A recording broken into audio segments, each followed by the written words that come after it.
fire broke out in 2 Russian oil depots. What was the reason? Newly inaugurated NATO Secretary General Mark Rutte visited Kyiv in his first foreign visit. Your security matters for ours.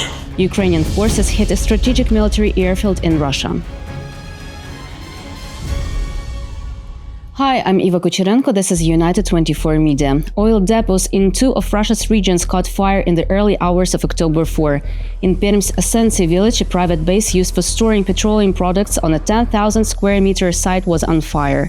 A UAV attack is not considered to be the cause. However, in Voronezh's Anna village, an oil depot was struck with Ukrainian drones, as confirmed by the General Staff of the Armed Forces.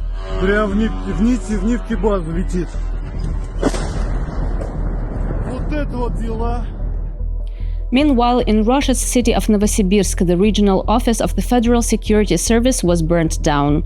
According to the Ukrainian Main Intelligence Directorate, on October 3rd, a flammable mixture was thrown through a broken window of the office and set on fire. The statement also mentions that such incidents are becoming more frequent in Russia, as the number of people ready to take the desperate measures against the criminal regime in the Kremlin is growing. To follow the latest news from Ukraine, subscribe to our YouTube channel. A drone strike operation conducted by the Security Service of Ukraine has struck a strategic military airfield in Russia, says Suspilne Media, referencing internal sources.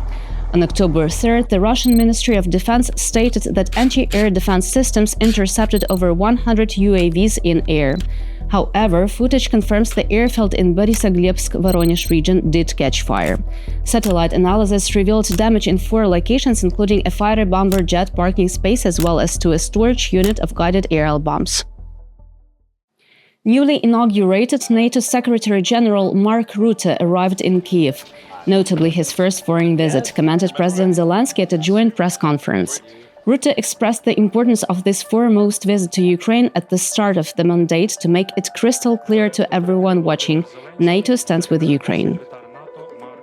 The dedication of your armed forces and the determination of the Ukrainian people remind us of just how precious freedom is and how crucial it is that we do all we can to defend it.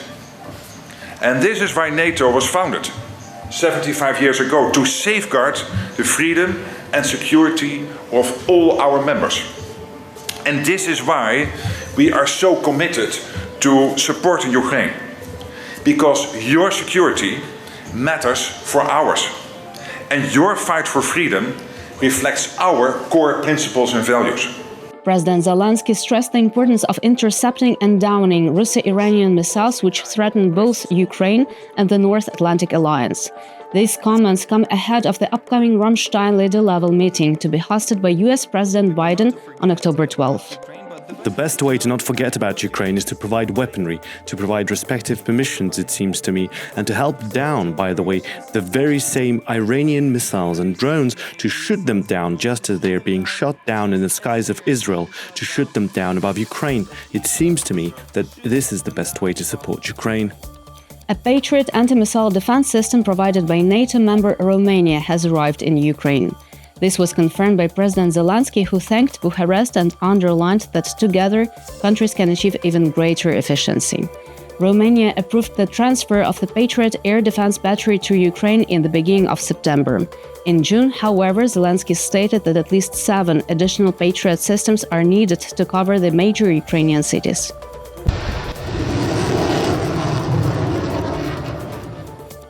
Ukraine will receive 12 Caesar self-propelled artillery units from the Franco-German defense company KNDS. This was announced by the French Defense Minister Sébastien Lecornu on October 4. Financing of deliveries will be carried out at the expense of Ukraine. The Caesar is a wheeled 155mm self-propelled howitzer known for its mobility and precision. It is designed to destroy manpower, artillery, fortifications, and other equipment. Self-proclaimed Russian President Vladimir Putin has signed a law that grants amnesty to criminal defendants who are serving in the military, thereby exempting them from criminal liability. Earlier, the Russian parliament passed a bill allowing over 20,000 detainees, people whose cases are currently being heard in court, to be sent to fight in the war against Ukraine. Back in June 2024, the British Ministry of Defense stated that Russia's finite pool of convict recruitment has likely culminated. Several weeks later, they also reported that since the beginning of the full-scale invasion, Russia's prison population has decreased by at least 150,000. It is likely that the majority of these prisoners were released in exchange for agreeing to fight in Ukraine. The Wagner private military company and its then chief, Yevgeny Prigozhin, were the ones who initiated this practice. Нам нужны только те, кто уверен в себе, что он хочет воевать. Ему это нравится, ему это нужно. According to the update from July 2022 until February 2023, after which the Russian Ministry of Defense took over prisoner recruitment, Wagner has sent over 48,000 Russian prisoners to fight in Ukraine. At least 17,000 of them were later killed in action. Russia announced a military draft on the temporarily occupied territories of Ukraine's Kherson region. Mandatory conscription was announced by the occupying Russian self-proclaimed government installed by Moscow. According to the legitimate current deputy head of Kherson administration, this announcement signifies the usage of occupied Ukrainian people at the whim of the Russian Army Command. One person was killed and 3 others were injured in a Russian attack at night on the village of Belozerka in the Kherson region. At least 3 houses were damaged. Russian troops have increased their attacks on the civilian population in the region. Our colleague Audrey McAlpin talked to the locals about the situation there. We're here in Kherson, just miles from the city center, where Russians are literally terrorizing civilians. Just earlier this week, on Ukraine's day that they celebrate the defenders of Ukraine, October the 1st, 7 people were killed in a strike on a market and several more were injured.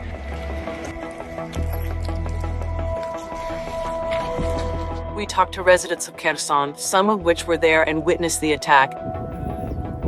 I was in shock. I didn't realize what had happened.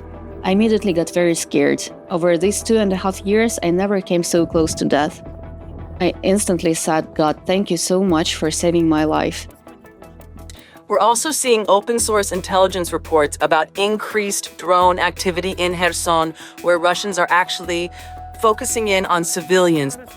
Now we all walk around and inspect the roads because drones drop bombs that after exploding contain about 300 battle mines. It can blow off your leg if you step on one. They're using FPV drones that are dropping anti-personnel mines and also suicide drones on civilians walking down the street, driving in cars.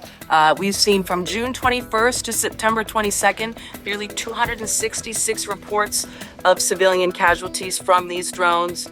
Our head of the neighborhood was delivering humanitarian aid, so Russians dropped a bomb right there. She had a barrel of drinking water and people came to get it. They dropped it right near that water. The head of the neighborhood was wounded as well as 5 other people.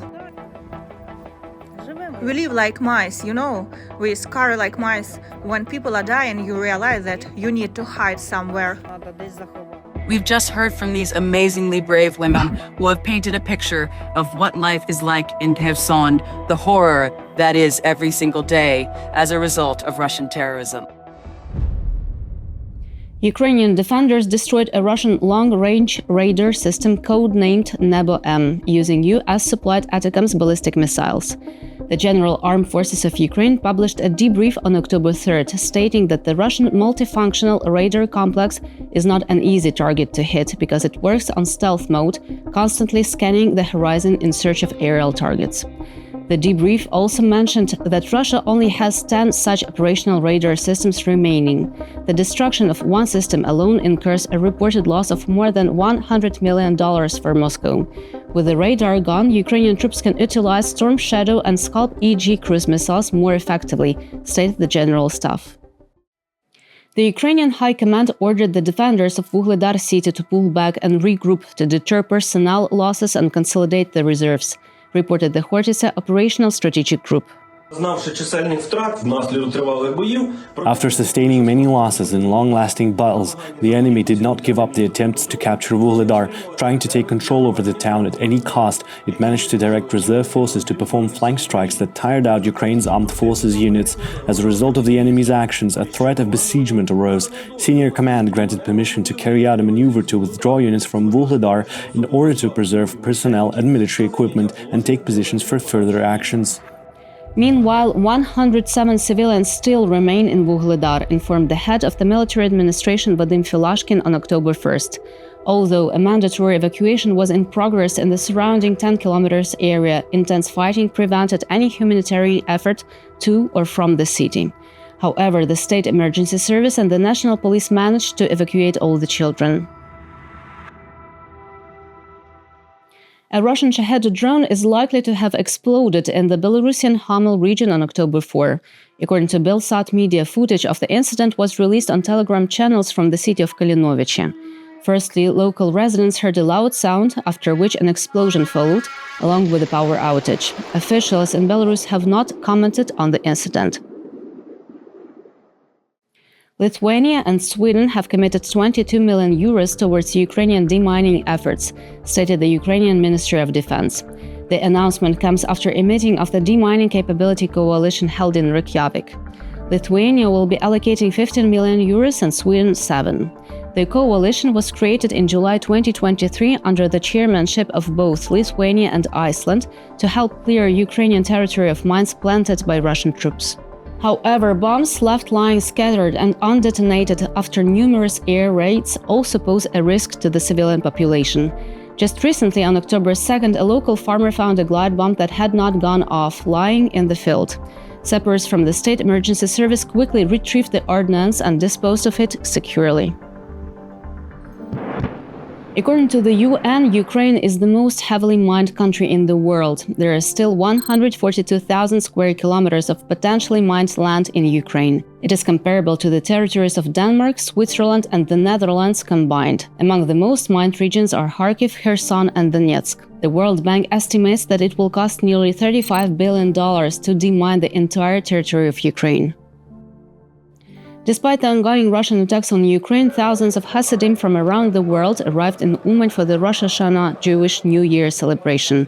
According to the United Jewish Community of Ukraine, more than 30,000 pilgrims managed to gather in the city, while more than 14,000 were unable to make the journey, in particular due to the recent massive Iranian missile strikes on Israel on October 1st. It's beautiful here. Everyone should be here. Every year, Hasidic Jews arrive in the Ukrainian city of Uman to pray at the grave of Reb Nachman of Bratslav and celebrate the Jewish New Year. The 2024 calendar sees the festivities running from the evening of October 2nd to the evening of October 4. This is it for today. We're United 24 Media. Thanks for being with us and see you on Monday.